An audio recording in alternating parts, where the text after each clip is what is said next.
Welcome to Unpopular Opinion, Episode 10. I'm your host, as always, Mika Gat, joined along by my weekly panelists, Mr. Kyle Pucci on my left, Mr. Ayush on my right, and we have a very special guest today, Mr. Ben Schroeder, coming in to have some fun on the show.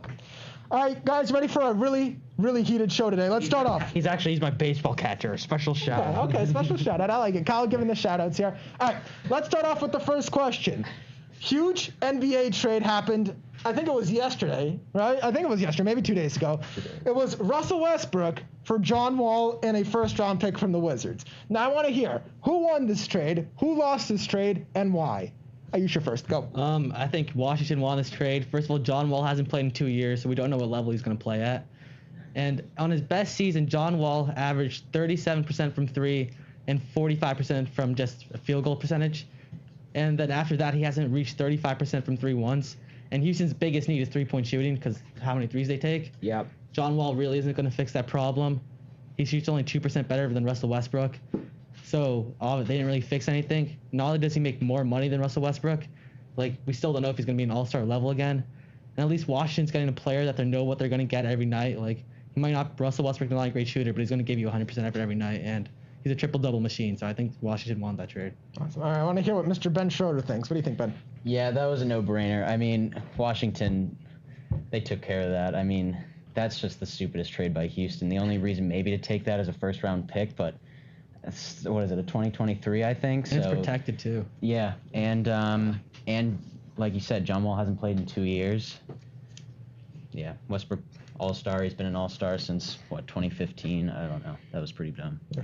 Kyle, I'm going to twist your question. I'm going to say both teams lost the trade because... Kyle, you always twist my questions. That's not surprising. It's just dude, I mean, they're trading problem for both teams. I mean, Westbrook is...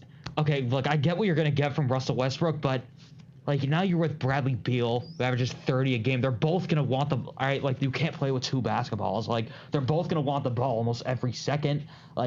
I think it makes you an East playoff team. It doesn't really say that much. And also for Houston, I mean, what's the logic of trading Westbrook for John Wall? I mean, they're both basically the same player. Even when Wall is 100% healthy and still...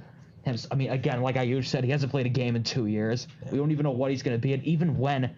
he was John Wall before that injury, he was still not half the player that Russell Westbrook was. They're the same type of... Also, you guys know that John Wall makes even more money than Russell Westbrook? Yeah. Houston said, we have a huge problem with Westbrook's contract. Guess what? They get John Wall, who's not even the same player as him, and they're paying more... I just don't understand on what they were trying to do there. I disagree with you a little bit on the Westbrook-Beal thing, because Harden, Westbrook are way more ball dominant than Beal, and they still average over 60 points a game combined. Yeah. So Beal, if he becomes more of a off ball like Klay Thompson, but more of a shot creator, I think that combination could work out better than Harden and Westbrook. I agree, but I mean, if that happens, then you got me. But I just don't see Bradley Beal taking a complete backseat, especially to a team that's always been his.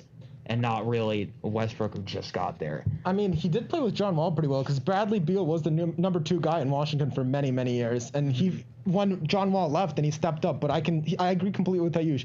I disagree with the fact that if Russell Westbrook played with Paul George, Kevin Durant, James Harden, I think Bradley Beal is actually going to be the easiest teammate that he's played with. Well, dude, that didn't work with any of them when Westbrook played. It didn't. I think this is the best chance that he has of all of them. Well, I still don't see Washington going anywhere. But we'll get to that. We're going to talk about more NBA stuff later. But one of our fan favorite segments, instead of 10 questions today, we're going to do a quick 5 questions because we got a big show to get to today. So you guys know how this works. 5 questions. These are rapid questions. Everybody gets a quick say, and then we move on. All right? These are 5 NFL questions, only NFL piece of today. First question. Kyle first. MVP, who's going to win it? Go. MVP is Pat Mahomes. I don't see any possible way how he's not I mean, he has 30 touchdowns, 2 interceptions. He's on pace for the greatest. He's on pace to throw for 5,000 again, and have the greatest touchdown interception ratio in NFL history. And he just like, what's his team, 9-1, something like that. 9-1, yeah. Like 10-1. they're 10. Well, yeah. I mean, they're that good. Like they've lost one game, and Pat Mahomes still put up 32 points in that game. He's just like I even in the past I've said I think it's because of his receivers, but like. I don't know. Some of the things he does, some of the throws you can't teach it. That's true. I just think he's on a different. Look, Wilson kicked himself out of my race. I've been a Wilson Bobo for so long, but now he just not anymore. He kicked himself out. Mr. Schroeder, go ahead. Yeah, I totally agree. I mean, he leads the league in passing yards and QBR. He took down Tom Brady with 359 passing yards in the first half, ended with 462. I mean, he had 3 touchdowns, no interceptions. He's just an animal. Okay. Ayush, go ahead. I'm sticking with Russell Wilson just because if that team finishes 13-3, Yeah. that will be the worst 13-3 team in NFL history. They're on pace right now for the 3rd most passing yards allowed in league history, which is insane. If he can lead that defense to a 13-3 record, that would be, I think, he would be the most valuable player on his team. He's probably not having a better season than Mahomes. Like Mahomes statistically is having a way better season, but it's most valuable player, and I think it's Wilson.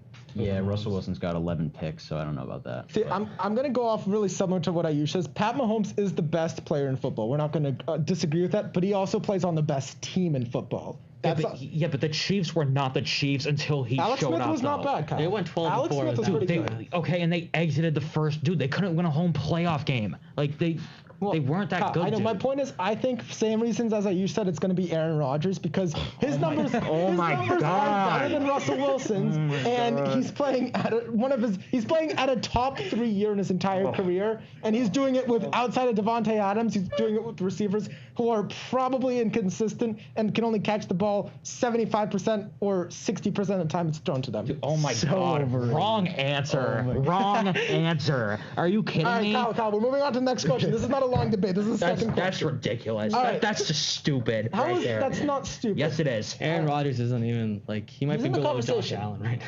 No, he's not. He's in the conversation. Might be below Josh Allen. All right, Mr. Schroeder, you're going first for this one. Best defense in the NFL. It's got to be the Saints. I was between the Steelers and the Saints, but this past month, the Saints have had 33 quarterback hits, 12 takeaways, 14 sacks, and 28 total points allowed. Who'd they play last week? The Broncos. The Broncos. They didn't have a That's true. quarterback. Yeah, well, throwing out you know there. what, but still. And, yeah, you know what? They've just been unbelievable this month, regardless who they play. Okay. Ayush, what do you think? I'm going with a bit of a dark horse. I'm going with the Washington football team. Believe it or not. Believe it or not. Washington football team? Believe it or not. No, I agree with that. They're second. one of the They're better. tied for second in sacks. They're 2 yards behind Steelers for most or least amount of passing yards allowed. They're third in total in yards allowed. That defense is probably the entire McLaurin is probably the only reason they've won 4 games. And while they check down Alex Smith, who's throwing 3 picks a game, like obviously it's going to be hard to like. So their offense is really holding them back too. So I think like that's a dark horse for best defense in the league if they get a good quarterback that can actually hold the ball and not turn it over once every 2 possessions. Then they might actually have their stats would be a lot better too. Kyle, what do you think? I have Pittsburgh as the best defense. Like they're 11-0. This is a later question. I don't think that's really like that big of a statement for them, but like their defense is basically the reason for that. Their offense isn't that good. And like speaking of like what you said about like how check down Alex like throws a bunch of picks, like Pittsburgh is only like 25th in the league in points scored right now. And so like it kind of just proves that like they kind of have to keep holding teams below their averages, and like being 11-0 with mainly defense kind of says a lot about a team. They're also number 1 in points allowed, which is what I care about, not yards. Yeah, no, I'm gonna have to agree with Kyle. Also saying the Steelers have the best defense, but a defense I think actually the most underrated is the Indianapolis Colts. It's between them and Pittsburgh. And I They've can allowed see 30 that. plus in the last 3 games. Like yeah, but like look at the those are teams they also played. Packers. They also Packers, lost the Titans. They lost 30 to the those are Jags good earlier this offenses, year. Ayush. Those- The okay, Jaguars that they was week 1. put up 30 on them. I'm just saying that team with DeForest Buckner, Darius Leonard, they definitely are a different group than they were last year, and it's them and Pittsburgh for the 2 best defenses in the league. Question number 3. This one's going to be fun. I'm going to keep my mouth shut for this one. 2020. Is this a better year for Mr. Tom Brady or Mr. Bill Belichick? Kyle Pucci, you're first. Go ahead. Well, I just, again, I'm going to twist your question. I think both of them haven't been that good, I mean, like, look, I'm not going to give Bill Belichick the roster excuse. You know who the Patriots GM is? It's Bill. It's Bill Belichick. He did that to himself. He drove Tom Brady out of he wanted it this way. He wanted to prove that he could coach teams up, and now they're 5-6, and he's eating a lot of crap for that. And Brady, I mean, look, like he's thrown. I mean, there have been some times where I've been really happy with him. As you know, I am the biggest Brady bobo on the planet.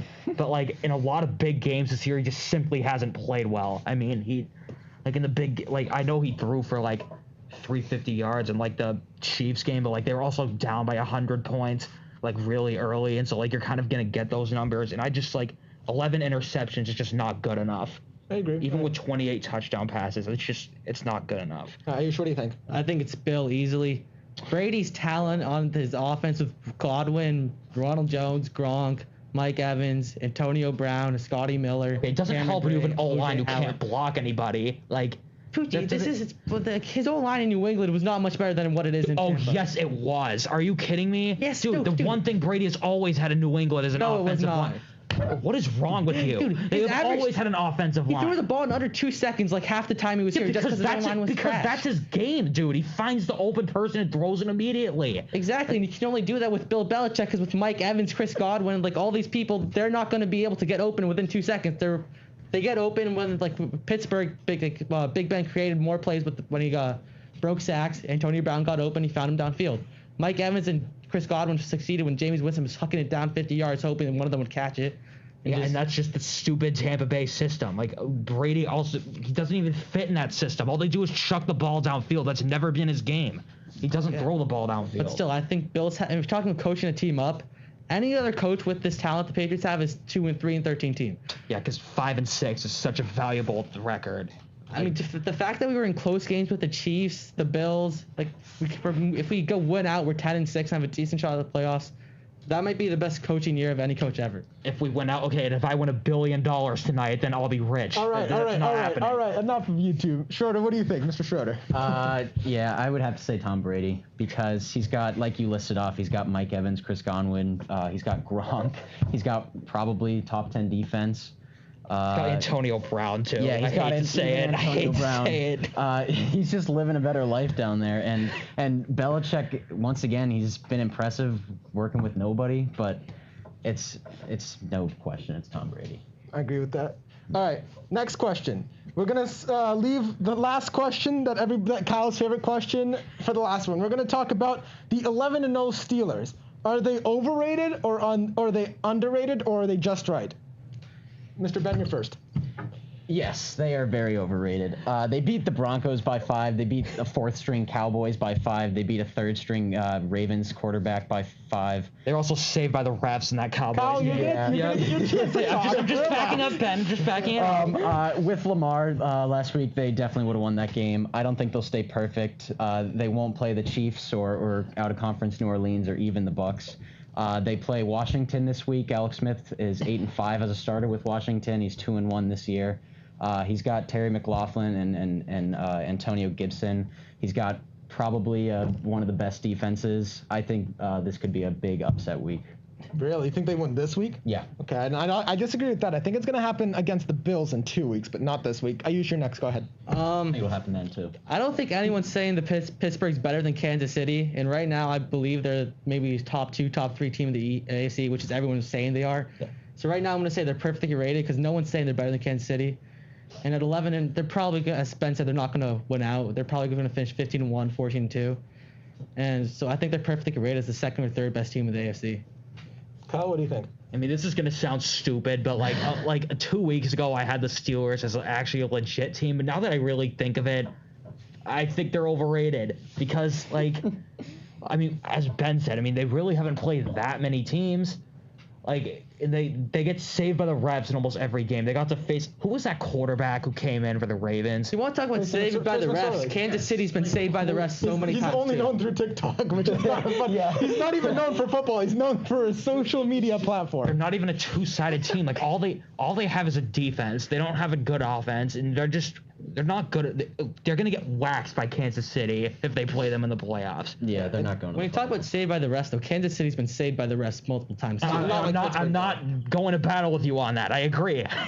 I'm with that. They should have lost to New England if that interception was called an interception instead of being called, what was it? Well, they're all Pat For Mahomes safety, Bobos. I know I just had those by Ridiculous MVP, call. but whatever. All right, not the point. Let's go over to Kyle's favorite question that we like to do every single time. We do 10 questions, 5 questions, whatever it is. Who is the biggest tool bag in the NFL through these first 12 weeks? This is the 3 quarters of the season. We try to do 10 questions every quarter. 3/4 season, Kyle, because it's your question, you're going last. Ayush is going first. Oh, wow. Okay. I have Roger Goodell and just that whole NFL front office. What they have done this season is just awful. They make the Broncos go and play with no quarterback, and then they push the Ravens game as much as they can so they can maybe get Lamar to play. And then their lack of player safety concern is just staggering because they don't care at all. They're just saying if you don't have a star player who has COVID, just play. We don't care. The Raiders' whole line had COVID. They're just yeah, that's all right. They won and played Kansas City, and they just don't. They refuse to care about player safety. And RG3 came out and said it after the game. He's like, I don't think anyone's and the players think that the NFL is caring too much about our safety right now. Devin McCourty and Jason McCourty have come out and said that too.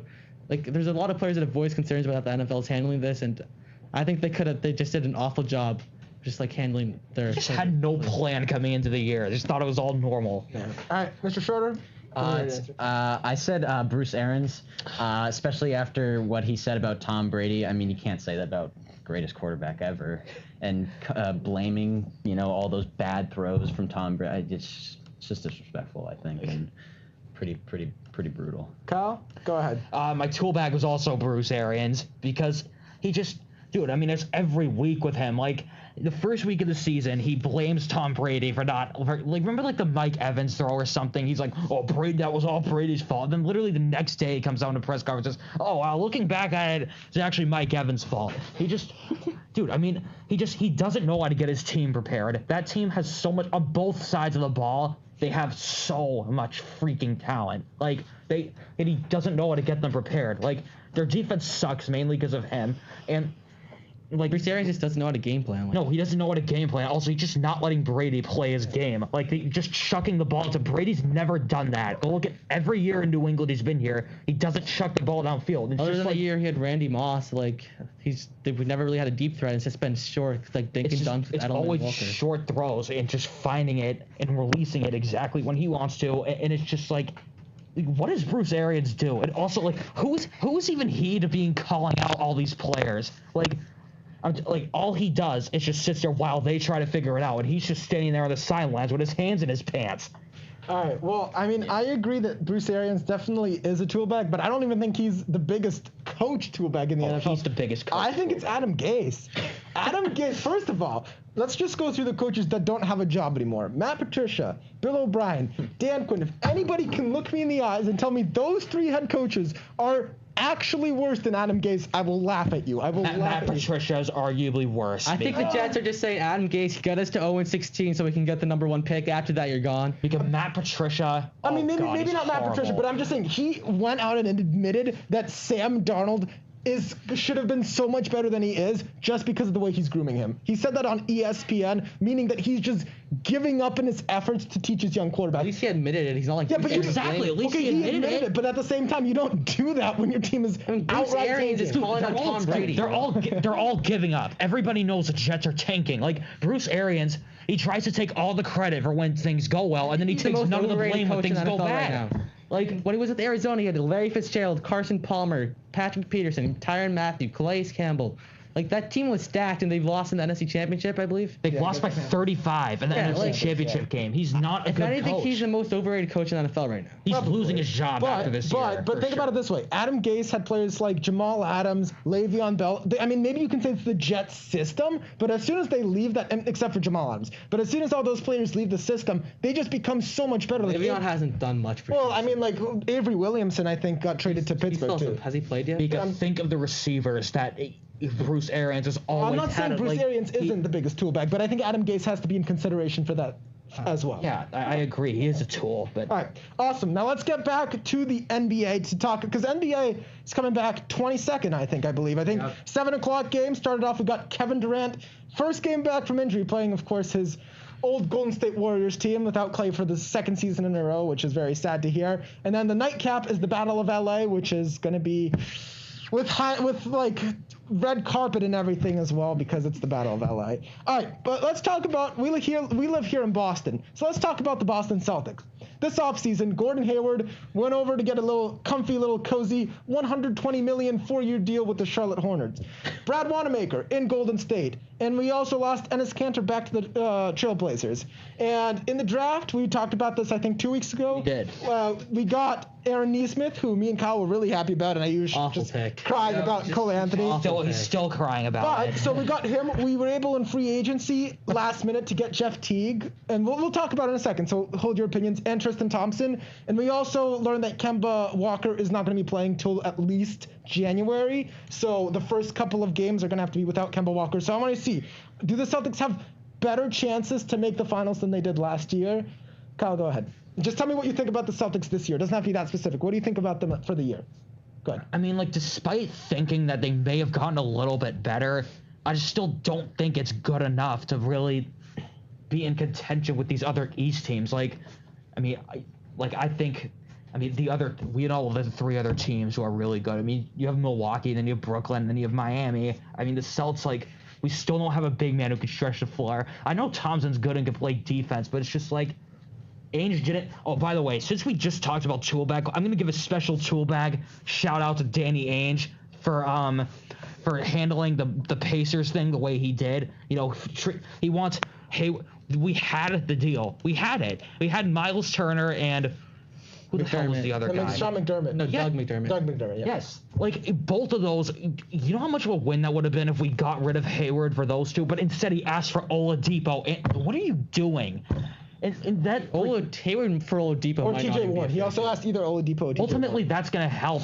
Ultimately, that's going to bite them in the butt coming in the playoffs. Like they didn't improve enough to really have that good of a. I'm so sick of the whole the young guys will develop thing. Okay, you know what? I'm sick. They went to the Eastern Conference Finals, and they still haven't done anything. I'm sick of that stupid excuse. It's laughable. I agree with that. All right. Ben, what do you want to say?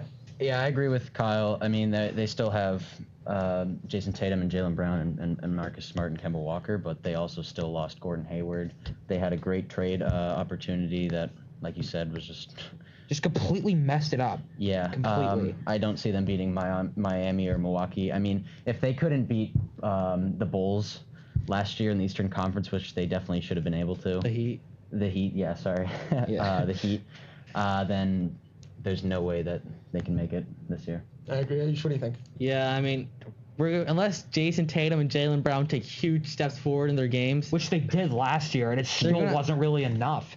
I mean, Tatum's going to have to be better in the playoffs. Jaylen Brown's going to have to be better. Marcus Smart, everyone on their team is going to need to take a step forward. And then Jeff Teague, I just don't get the signing. He's 30-something. He's old. I think he's kind of washed up. I don't think he was that good in Atlanta at his prime either. No. Tristan Thompson might help a little bit, but at the same time, he's still not going to be able to stretch the floor. And it's just going to be I just don't think our finals chances are that good. I still think that Milwaukee, Miami, maybe even Toronto now is better than us. A dark horse for a better team than us could be Atlanta now that they're going to be fully healthy with all their talent that they have. Oh, they have a loaded they look pretty good too next year. Atlanta could be a better team than us too. I think you guys are a little bit disrespecting what the Celtics are betting on. They're betting on Jason Tatum. They're betting on Jaylen Brown. They're betting on Kemba Walker. And if these players... You may have ruined Kemba Walker's career. maybe not Kemba, but if Jason Tatum and Jaylen Brown really are like a 1-2 punch, counter punch, maybe not like something that they're trying to do in the Clippers organization. They're not Kawhi and Paul George, but they're really young and they have potential, especially Jason Tatum. So that's what Danny Ainge is betting on, which could easily blow up. But if it goes really well, I think we could be a top 3 team. Because it's just like, how much better are those two really going to get? Like, they both averaged 20 last year, and it just like... What we're going to need is Tatum averaging 35-5 and Brown averaging 25-5 and they're both going to have to improve defensively as well. And Marcus Smart. I mean, if Marcus Smart is a starter now because Gordon I still Hayward's gone. think Smart should come off the bench. Okay, Just me, all right. but like we're going to need Hayward and Brown or Tatum and Brown to play at like all-star starter levels for the whole year, which I don't see happening. All right. last question of the day. Let's talk about one last thing about the NBA. Let's talk about the Eastern Conference. Who do you guys think is going to be the champion of the East? Who's going to come out of this Eastern Conference and play in the NBA Finals? Kyle, you're first. Go ahead. Okay, I have the Milwaukee Bucks because, they brought in a ton of really, not like really good, but new players, and now they have Giannis, Chris Middleton. They upgraded at point guard. We're trading Eric Bledsoe for Drew Holiday, average 20, first team all defense, always good in New Orleans. Before you make fun of me for bringing up these players, they got DJ Augustine, Torrey Craig, Bobby Porter. It gets Mika. The point is that Ayush will never understand ever is that they fit the bench. That's what they're supposed to come off the bench for a little bit, and they're gonna help the Bucks. Now they have so much 3-point firepower, scoring. They have the best defense in the league by far, not even close. That's what it was last year. This is the year Giannis breaks through. All right. Well, before Ayush goes, Ben, what do you think? Yeah, I agree with Kyle. He pretty much just summed it up. I mean, yeah. All right, Ayush, that's a good enough answer for me. Ayush, go ahead. I saw the Miami Heat. The Bucks are just an awful pick because Giannis is never going to be able to perform in the playoffs against a good playoff team. His game is all in the paint. If you stop him from getting in the paint, that team is done. Ayush, should you listen to what they have now? They have Who cares? If Giannis doesn't put up 30, they're not going to win the series. You can't just say who cares when they have a whole bunch of 3-point shooting. That team is Giannis. If Giannis doesn't play well, they're not going to win. Ayush, either build the wall or guard the 3. Which one do you pick? Your poison. It worked last year. It can work again. Miami didn't have 3-point shooting. I'll take Miami any day over Milwaukee in a 7-game series. Yeah, right. I trust Jason, Jimmy Butler, Bam Adebayo, and that team way more. They're only going to get better. I'll still take Miami to win the East. Let me throw in one more team. This team is definitely like the Tampa Bay Buccaneers. A lot of hype going into the season. It's Kevin Durant returning, Kyrie Irving. If they can somehow work together, maybe James Harden, but that probably not. It's not going to work. The Brooklyn Nets. Now, if you think about it, Giannis and Kevin Durant are undisputably the 2 best players in the Eastern Conference. Yeah, without a doubt. And one-on-one, I'd probably trust Kevin Durant. He's just a better shooter. He's the best offensive player in the league. So come playoff time, who has better? I'm talking in the East. Who has the best of everybody in the East? The best playoff experience? It's Kevin Durant. He's been to 3 finals, 2-time final MVP. I mean, he's already an NFL MVP, an NBA MVP. So, and you wanted to talk about bench. Now, the team for the Brooklyn Nets that made the 7 seed was pretty much their bench right now. Spencer Dinwiddie, Chris LeVert. They got Taurean Prince.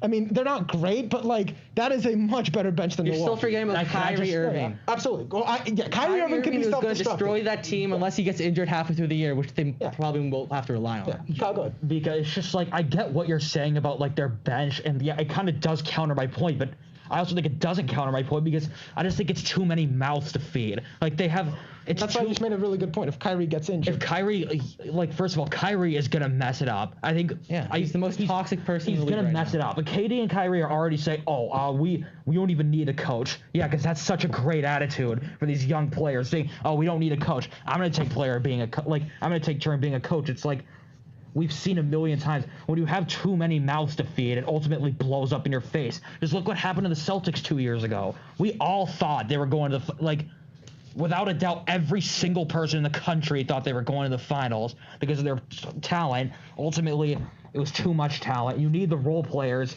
like Milwaukee. Just fill the roles. Let the better players do the other stuff. Awesome. Well, thank you guys for an awesome show. Thank you, Mr. Ben Schroeder, for coming on the show, being the special guest. A little sneak preview to episode 11 next week. We're going to be doing a little bit of a competition for our audience, for the people at home, to be emailing back. So keep this email in mind. Up here, as always, let me balance my fingers. info@dsctv.com. Next week, make sure to tune into the show, and after watching this week, because you guys could be entered to win a prize from DSC TV. Thank you, everybody, for tuning in to episode 10. Have a wonderful weekend. Stay tuned for next week. Thank you, everybody.